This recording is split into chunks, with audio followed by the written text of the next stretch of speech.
June 26, 1943, began like hundreds of other escort missions over Europe. 48 P-47 Thunderbolts lifted off from English airfields before dawn, climbing slowly toward bomber altitude to meet a formation of B-17 seconds bound for targets outside Paris. The Thunderbolt was still new to combat, still mistrusted. Engineers had warned it was too heavy, too blunt, too slow to dogfight German fighters designed for elegance and climb. Many pilots believed those warnings were proving true. Lieutenant Robert S. Johnson flew near the rear of the formation, a vulnerable position reserved for less experienced pilots. At 23,000 feet, the air was thin and bitterly cold, the kind that froze breath inside oxygen masks and punished exposed skin within seconds. Below them stretched occupied France. Above them, unseen, German fighters waited. Attack came without warning. 16 few 190 seconds dropped from altitude, converting height into speed with terrifying efficiency. The first cannon shell struck Johnson's P-47 almost immediately.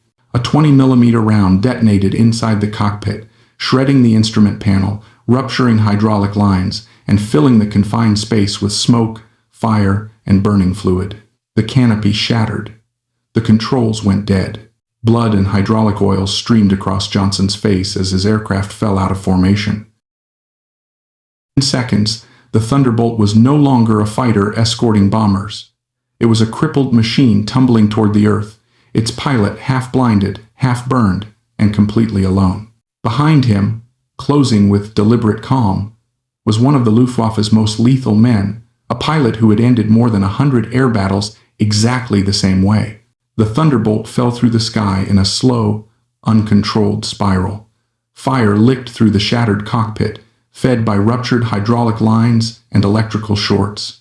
Smoke filled Johnson's lungs until each breath burned. Training told him to bail out, but the canopy had jammed half open, twisted by the explosion.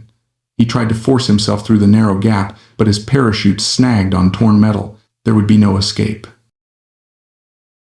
As suddenly as it had started, the fire died. Whether from lack of oxygen, fuel, starvation, or simple chance, the flames vanished, leaving only smoke and silence. Johnson dropped back into his seat and fought the controls with his full body weight. The hydraulics were gone. Every movement now relied on raw cables and muscle. Slowly, grudgingly, the 7-ton aircraft responded. The spin broke.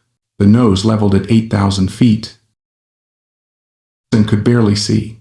His eyes were swollen from hydraulic burns, reduced to narrow slits. To look forward at all, he pushed his head into the open slipstream, letting 200-mile-per-hour wind scour his ruined face. Pain became the price of vision.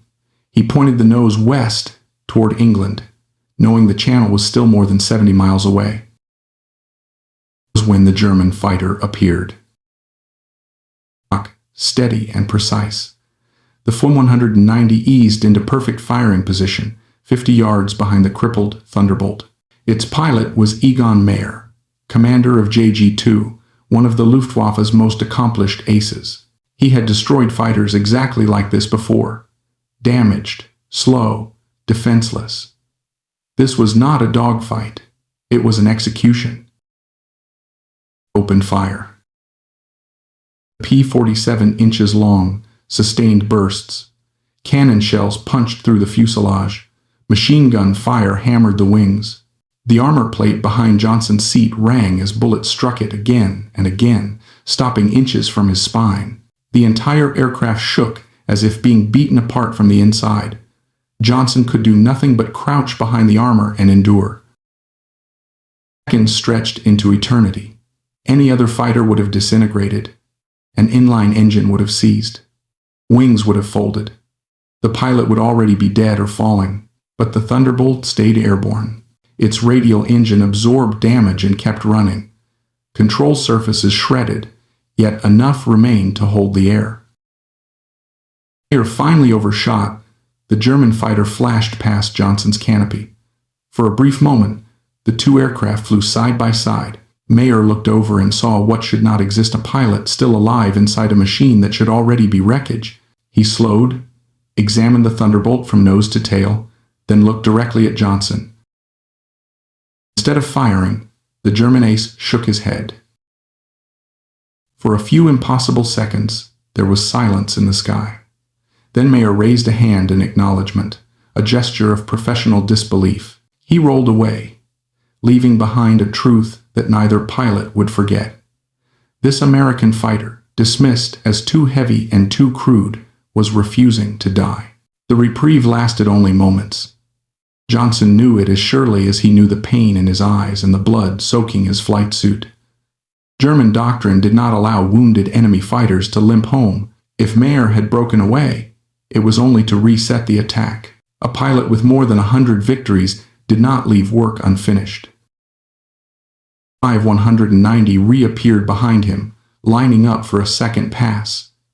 This time the firing was deliberate and methodical. Mayer walked his cannon fire along the length of the Thunderbolt, aiming not in anger but with practiced precision. Shells ripped into the wings, tore through control surfaces, and detonated against the engine cowling. Johnson felt each impact through the airframe, dull concussive thuds that signaled internal damage. Oil pressure dropped. Engine temperatures spiked. The propellers shuddered unevenly.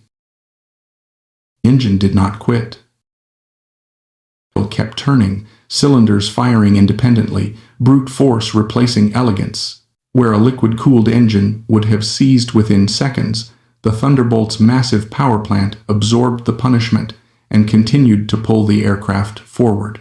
Johnson could hear it knocking, coughing, sounding wrong in every way that mattered, but it ran. Attacked again. A sweeping deflection shot designed to rake the aircraft from nose to tail. Tracers stitched across the wings. Fuel tanks ruptured and vented harmlessly into the slipstream. Aluminum skin peeled back, exposing internal spars.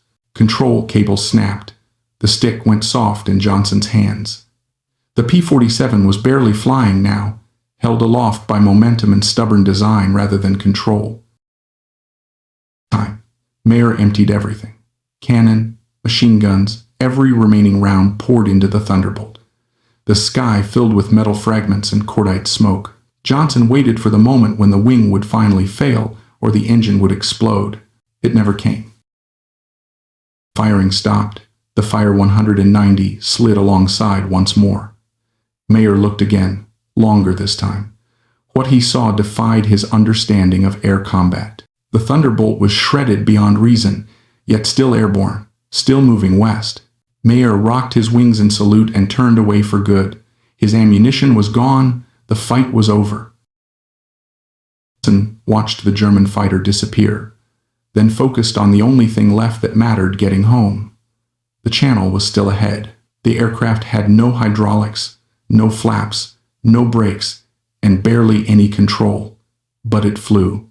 Mile after mile, the wounded Thunderbolt carried its pilot toward England. What happened that day spread quickly through the Luftwaffe. Pilots reported hitting P-47 seconds until their guns ran dry, only to watch them keep flying. The aircraft engineers had called too heavy to dogfight revealed its true purpose. It was not built to dance. It was built to endure. By the time the English coastline appeared through the shredded windscreen, Johnson was no longer fighting the enemy. He was fighting physics, fatigue, and time. The Thunderbolt vibrated constantly, every damaged panel screaming in the slipstream. Oil pressure hovered at the edge of failure. The engine ran hot, uneven, wounded but still alive. Each mile felt borrowed. Control finally broke through the static. Against all probability, the radio still worked. Johnson's voice was hoarse, clipped, barely controlled as he reported his condition. The answer came quickly. He was vectored toward a forward airfield with a long runway built for emergencies, exactly like this. No flaps, no brakes, no second chances. He descended. The reality of landing set in. Without hydraulics, there would be no way to slow the aircraft once it touched down. If the Thunderbolt veered, clipped another aircraft, or struck an obstacle, The violence that had failed to kill him in the air would finish the job on the ground. Survival now depended on precision from a pilot who could barely see. And lined up on final approach at a speed far higher than normal, compensating for the lack of lift without flaps. The runway filled his vision. He eased back on the stick, feeling for a response that barely existed. The aircraft slammed onto the concrete with bone-jarring force and kept rolling, fast and unstoppable. The damaged wheels held, the tail stayed down. The Thunderbolt thundered forward, eating runway at terrifying speed. Far end, parked aircraft rushed toward him. Johnson stood on the rudder pedals, using every scrap of remaining control to keep the nose straight. Seconds stretched. The aircraft finally shuddered and slowed, coming to a stop just short of catastrophe. Silence followed, real silence this time. Johnson sat frozen, hands still gripping the stick, afraid that if he moved, the aircraft might finally remember it was supposed to be dead. When the canopy release was pulled, the mechanism collapsed entirely and the canopy fell away. Ground crews stared in disbelief. They began counting holes and gave up after 200 on one side alone. The verdict was immediate. The aircraft was beyond repair. It would be scrapped. The pilot lived. Through both air forces.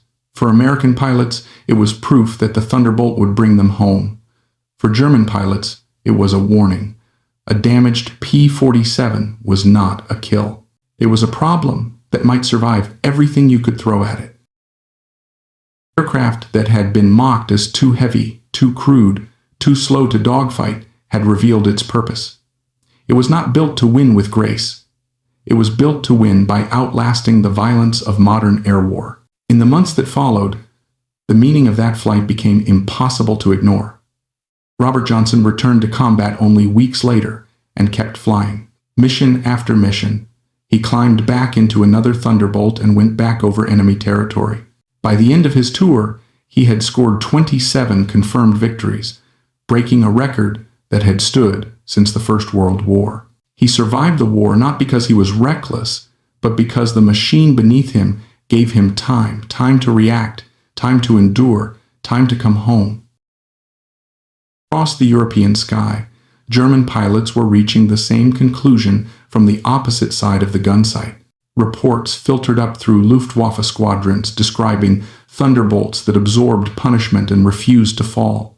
Ammunition expended. Fuel burned. No kill confirmed. Tactical notes began to circulate. Do not assume a damaged P-47 is finished. Avoid prolonged engagements. Never dive away.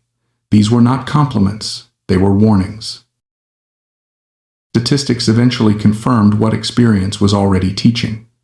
Thunderbolts were lost at remarkably low rates compared to other fighters. Pilots flew dozens, even hundreds, of missions with survival odds no one had thought possible early in the war. The aircraft destroyed enemy fighters in the air, wrecked rail yards and armor on the ground, and still brought its pilots back alive. For every Thunderbolt lost, multiple German aircraft disappeared with no chance of survival for their crews.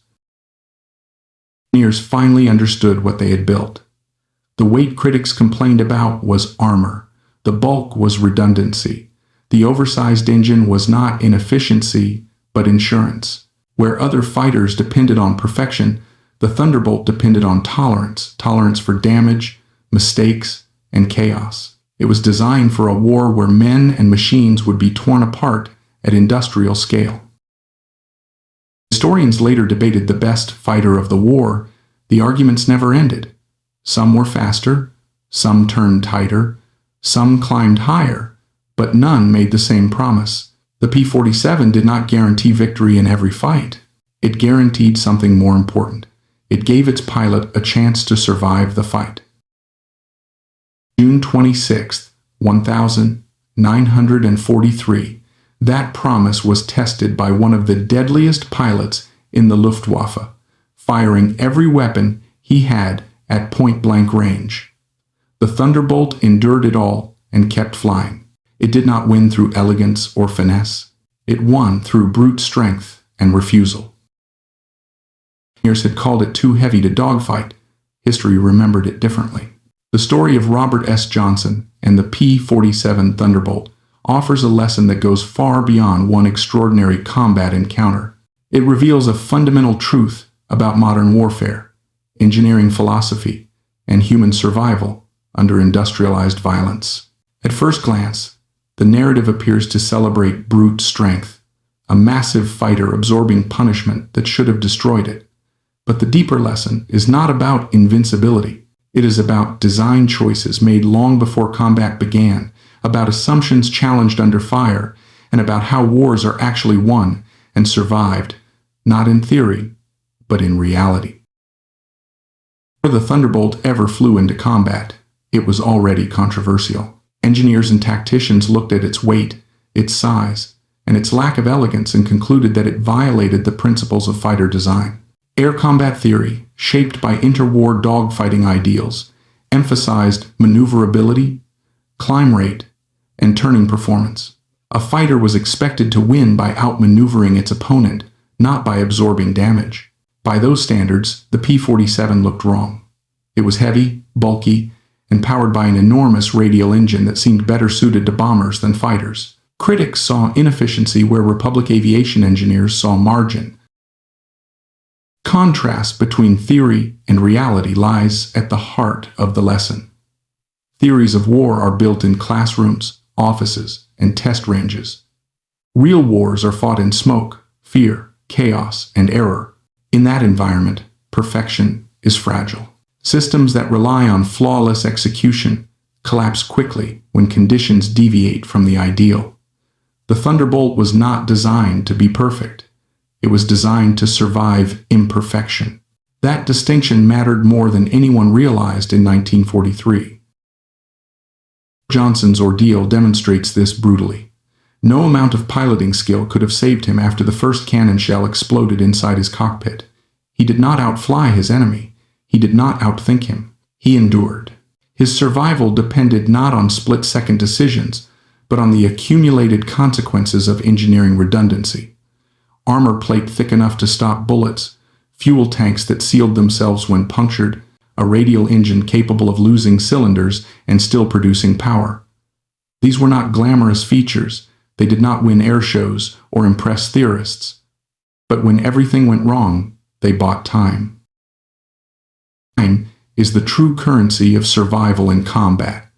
Every additional second an aircraft stays airborne gives its pilot another chance to react, to escape, to recover control, or simply to remain alive. In Johnson's case, those seconds added up to minutes, and those minutes added up to miles. A lighter, more elegant fighter might have avoided damage in the first place, but once hit, it would have failed catastrophically. The Thunderbolt accepted being hit and continued functioning anyway. This was not an accident.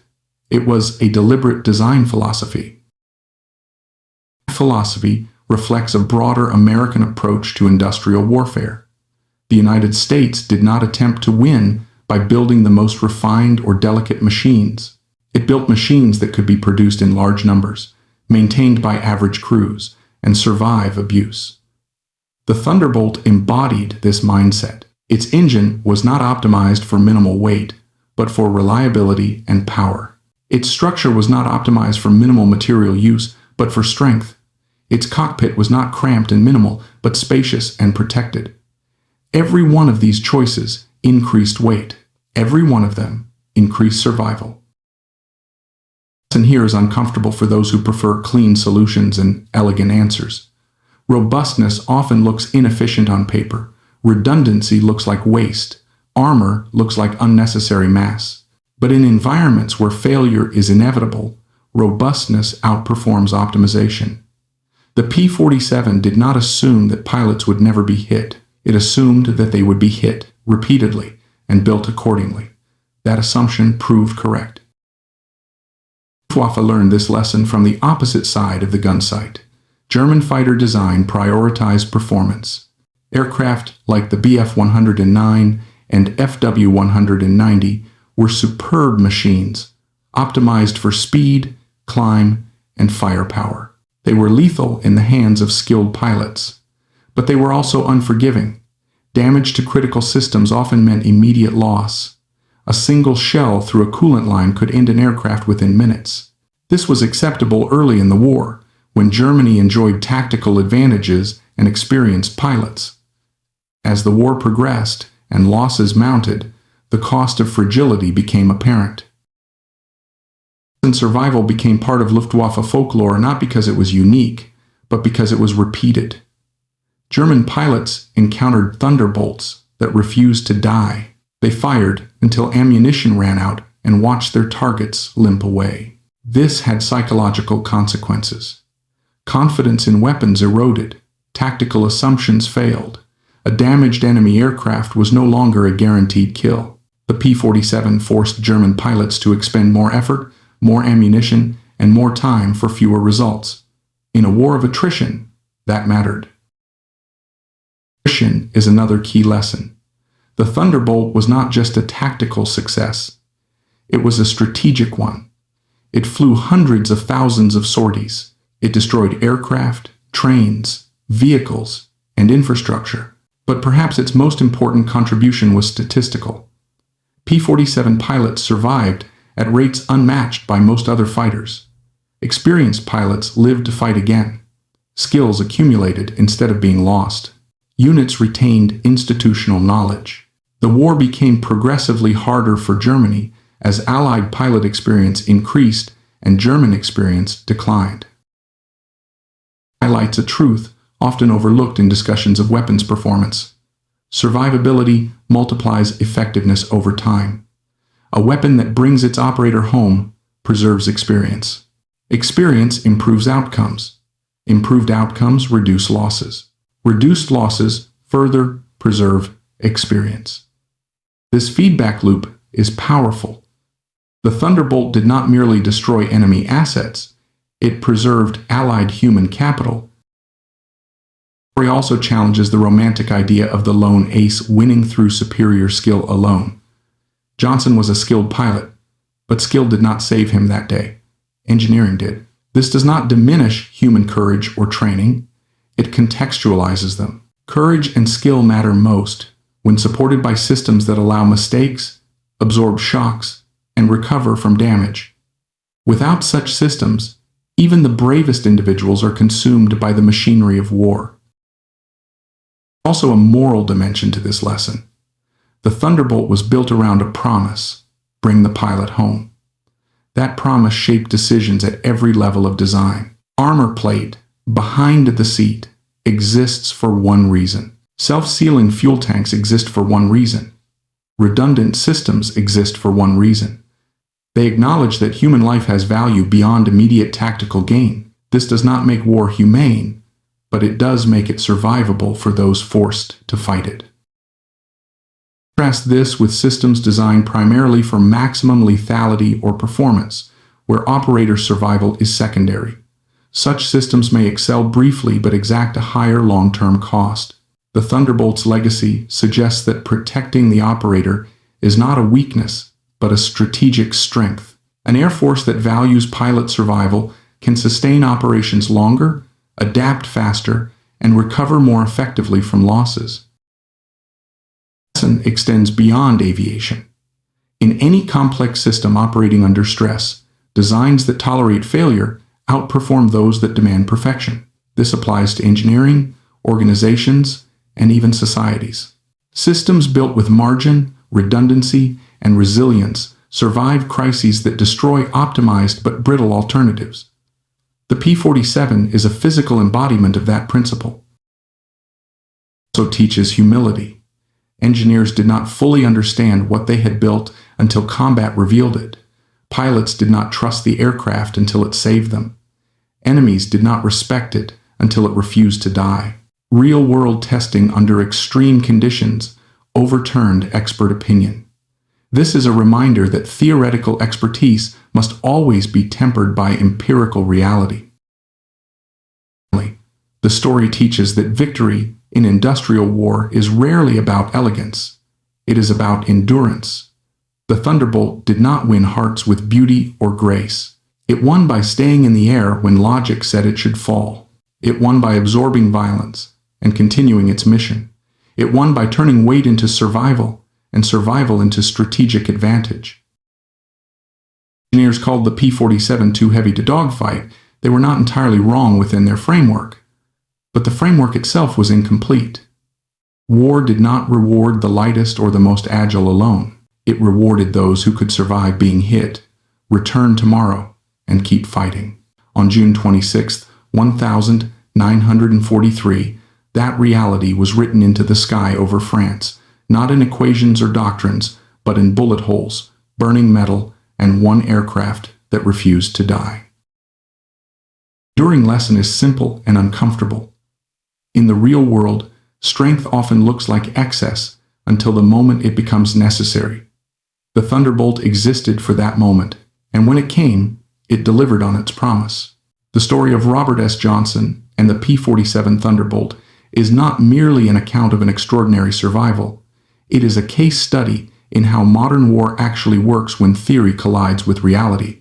On paper, the Thunderbolt violated nearly every rule of pre-war fighter doctrine. It was overweight, oversized, slow to climb, and clumsy in a turning fight.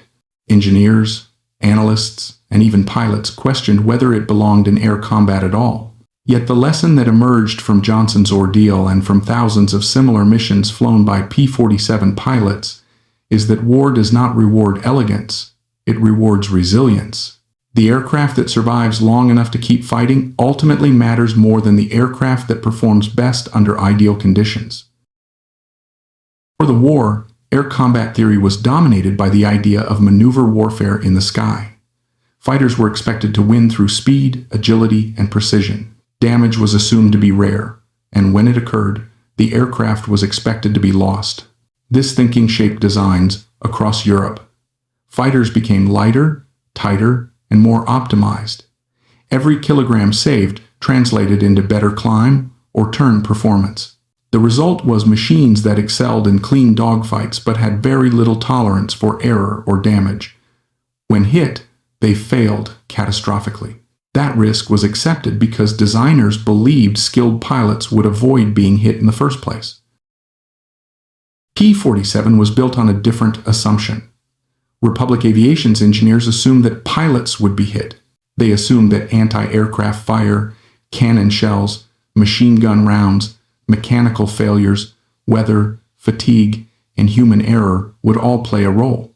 Instead of trying to eliminate risk entirely, they designed an aircraft that could absorb it. Armor plate behind the pilot, self-sealing fuel tanks, thick wing spars, redundant control systems, and a massive radial engine were not accidents or inefficiencies. They were deliberate choices, rooted in a brutal understanding of combat conditions. The Thunderbolt was not designed to be untouched. It was designed to survive being touched. Johnson's experience demonstrates why that assumption mattered. Once his cockpit was hit and his systems were destroyed, skill alone was no longer decisive. There was no maneuver left to perform, no clever tactic to execute. His survival depended entirely on whether the machine around him could continue functioning despite catastrophic damage. The P-47 did. A lighter aircraft would have failed instantly. An inline engine would have seized. Fuel tanks would have ignited. Control surfaces would have torn away. Johnson lived because the Thunderbolt had margin built from weight, redundancy, and brute strength. Leads to a crucial lesson. Margin is often misunderstood as waste until it becomes essential. In peacetime engineering, efficiency is prized, redundancy is cut, excess capacity is trimmed. Systems are optimized to perform exactly as required, no more and no less. In war, this logic collapses. Conditions are unpredictable, damage is inevitable. Systems that operate close to their limits fail quickly when stressed. Systems with margin survive long enough to adapt. The Thunderbolt's excess was not waste, it was insurance. Luftwaffe learned this lesson the hard way. German fighters were deadly in skilled hands, but they were fragile. As pilot quality declined and Allied numbers increased, fragility became fatal. German pilots began encountering Thunderbolts that refused to fall. Ammunition was expended without results. Confidence eroded. Tactical certainty disappeared. A damaged P-47 was no longer assumed destroyed. That uncertainty mattered psychologically and operationally. War is not only fought with weapons, but with expectations. When expectations fail, decision-making degrades. Statistical consequences of survivability are even more important than the dramatic anecdotes. Aircraft that bring their pilots home preserve experience. Experienced pilots are more lethal, more adaptable, and more disciplined. They make fewer mistakes and survive longer. This creates a feedback loop. High survivability leads to experience retention. Experience retention leads to higher effectiveness. Higher effectiveness reduces losses further. The P-47 enabled this cycle. Its pilots lived to fly again. Over time, this mattered more than raw performance metrics. Highlights a deeper strategic lesson. Human capital is the most valuable resource in war. Machines can be replaced. Trained, experienced personnel cannot, not quickly. An aircraft that sacrifices pilot survivability for marginal performance gains is strategically inferior in prolonged conflict. The Thunderbolt's design implicitly recognized this. It prioritized the pilot's life over aerodynamic purity. That decision paid dividends across hundreds of thousands of sorties. The story also reframes the role of heroism in modern warfare. Johnson was brave, but bravery did not save him. Engineering did. This does not diminish individual courage, it contextualizes it. Modern war is not won by isolated acts of heroism alone. It is won by systems that allow humans to survive long enough for courage, skill, and experience to matter repeatedly. A system that consumes its operators quickly, no matter how impressive its peak performance, loses in the long run. Also, a moral dimension to this lesson. Designing for survivability is an ethical choice as much as a tactical one. It acknowledges that those sent to fight are not expendable components, but human beings whose lives have value beyond immediate outcomes. The Thunderbolt embodied that philosophy. It was built to bring its pilot home, even when everything else went wrong.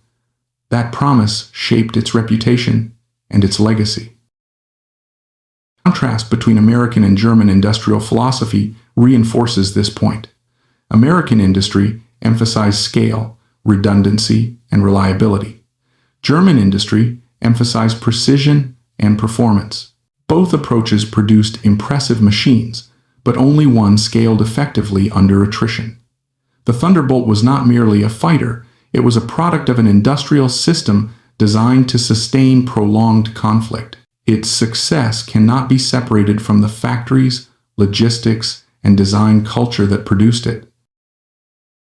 The other lesson lies in humility. Experts were wrong. The aircraft dismissed as inferior became indispensable. Real-world combat exposed the limits of theoretical models. This is a warning against overconfidence in abstract analysis, divorced from operational reality. War is the ultimate stress test, and it frequently invalidates assumptions made in controlled environments. Thunderbolt also teaches that strength does not need to be subtle. In a world obsessed with optimization, its bluntness was an advantage. It did not need to be the best at everything. It needed to be good enough at enough things to survive. That philosophy applies far beyond aviation. In any high-risk environment, robustness often beats specialization. The enduring lesson of Johnson's flight is that survival itself can be a form of victory. The P-47 did not defeat Egon Mayer in a dogfight that day. It did something more consequential. It denied the enemy a kill. It preserved a pilot who would fly again. It demonstrated to both sides that American aircraft were built to endure punishment and keep fighting. That message echoed across the skies of Europe and shaped behavior on both sides. Engineers once called the P-47 too heavy to dogfight. History judged it differently. It was heavy because it carried protection. It was bulky because it carried margin. It was strong because it was meant to endure. In the end, the Thunderbolt's greatest lesson is simple but profound. In wars of attrition, The machine that refuses to die often matters more than the machine that wins the cleanest fight. The story of the 6-rifle tactic at Stalingrad is, above all, a lesson about how human beings behave when systems collapse and certainty disappears.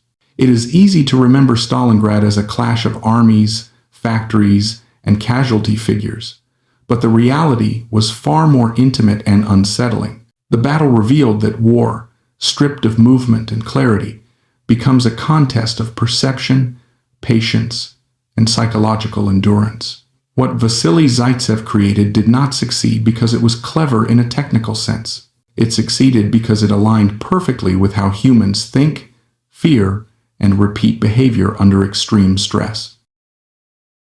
The first and most fundamental lesson is that environment always wins. No doctrine survives unchanged when the environment shifts radically. The German army entered Stalingrad with confidence built on years of victory. Their doctrine assumed space, maneuver, and momentum. Stalingrad offered none of these. The city erased distance, blurred front lines, and turned every piece of rubble into potential cover. In such an environment, strength became irrelevant if it could not be applied. The Red Army, forced to fight with its back against the Volga, adapted not because it wanted to innovate, but because it had no choice. This pattern repeats throughout history. Adaptation rarely comes from brilliance. It comes from necessity. Those who adapt survive. Those who cling to past success suffer. The second lesson is that reality punishes assumptions faster than mistakes. German counter-sniper efforts failed, not because the Germans lacked skill, but because they trusted assumptions that no longer held. They assumed snipers would behave according to training manuals. They assumed high ground was always superior. They assumed threats would reveal themselves logically. Zaitsev rejected all of this. He treated the battlefield as a living system shaped by human behavior rather than geometry. He watched how soldiers moved when they thought they were safe. He noticed pauses, routines, and habits. The 6-rifle tactic exploited these behaviors, not enemy firepower. It teaches a broader truth. In any complex system, the greatest vulnerability is not ignorance, but false certainty. When people believe they understand a situation completely, they stop observing. Zaitsev's advantage was not superior equipment. It was humility before reality. He did not assume. He watched. The third lesson is that isolation is death under pressure. The lone sniper is a romantic image, but in reality, isolation creates fragility.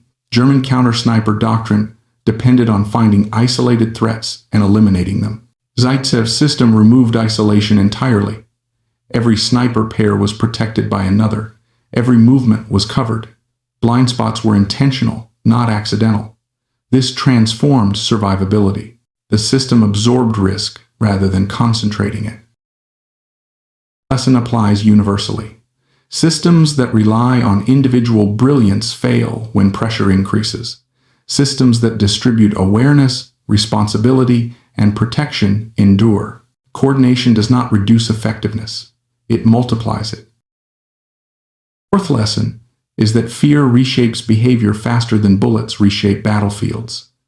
The 6-rifle tactic did not inflict massive casualties compared to artillery or infantry assaults, yet its psychological impact was devastating. German officers stopped moving. Orders slowed.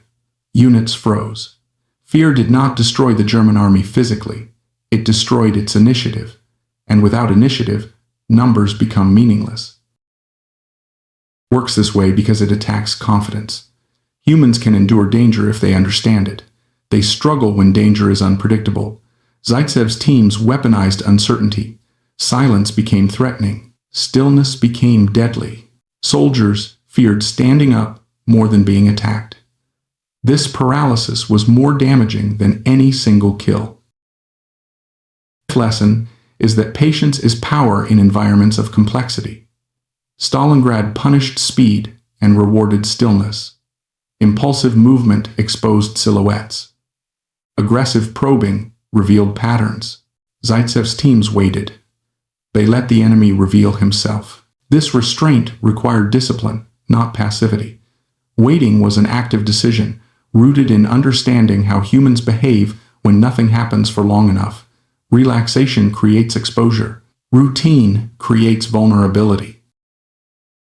Lesson contradicts modern instincts that equate action with control.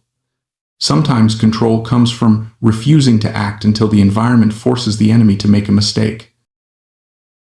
The sixth lesson is that doctrine becomes dangerous when it replaces thinking. German counter-snipers were well-trained professionals. Their failure came from obedience to methods that no longer fit reality. They applied solutions that had worked elsewhere. Zaitsev ignored doctrine entirely. His thinking came from hunting, not from textbooks. He understood that humans behave like animals under stress, repeating patterns and exposing themselves when they believe they are unseen. Organizations fail when doctrine becomes identity. Success hardens into certainty. Certainty resists change. Stalingrad punished certainty mercilessly. The seventh lesson is that knowledge multiplies faster than force. Zaitsev's personal kill count mattered, but it was not decisive. What mattered was teaching. By training others, he turned insight into a system. Even after he was wounded, the method continued. This is true leadership. Leaders who must be present for success create fragile systems. Leaders who build transferable methods create resilience. The eighth lesson is that myths obscure truth. After the war, propaganda turned Zaitsev into a symbol. Duels were exaggerated. Stories were simplified. These myths satisfied emotional needs but buried the real lesson. The danger of myth is that it attributes success to extraordinary individuals instead of repeatable systems. This prevents learning. It allows people to admire rather than understand. The real lesson is uncomfortable. Ordinary people using insight systematically can change outcomes dramatically. There is no magic in this, only observation, discipline, and patience. The ninth lesson is that technology never replaces psychology. Stalingrad demonstrated that advanced weapons mean little if they do not align with human behavior. Rifles, scopes, and artillery mattered less than fear, fatigue, and habit. Zaitsev's system succeeded because it targeted how people think under pressure. This truth remains relevant today. Technology evolves faster than human nature. Those who understand human behavior retain an advantage no matter how tools change. The lesson is humility. Zaitsev did not seek fame. He adapted to survive. His effectiveness came from recognizing his own limits and observing others honestly. The German failure was not one of courage or intelligence. It was a failure to accept that the environment had changed beyond their assumptions. Humility allows reassessment. Arrogance locks systems into collapse. Together, these lessons explain why Stalingrad was not simply a battle of attrition, it was a battle of understanding. The Germans searched for a sniper because they framed the problem incorrectly. They looked for a man when they were facing a method. They sought elimination instead of comprehension. By the time they realized the difference, control had already slipped away. The enduring lesson of the six-rifle tactic is not about killing. It is about thinking clearly under pressure. Observation over assumption, coordination over isolation, patience over impulse, systems over individuals. These principles apply far beyond war. They apply wherever humans face uncertainty, complexity, and fear. Stalingrad did not fall because one side was stronger.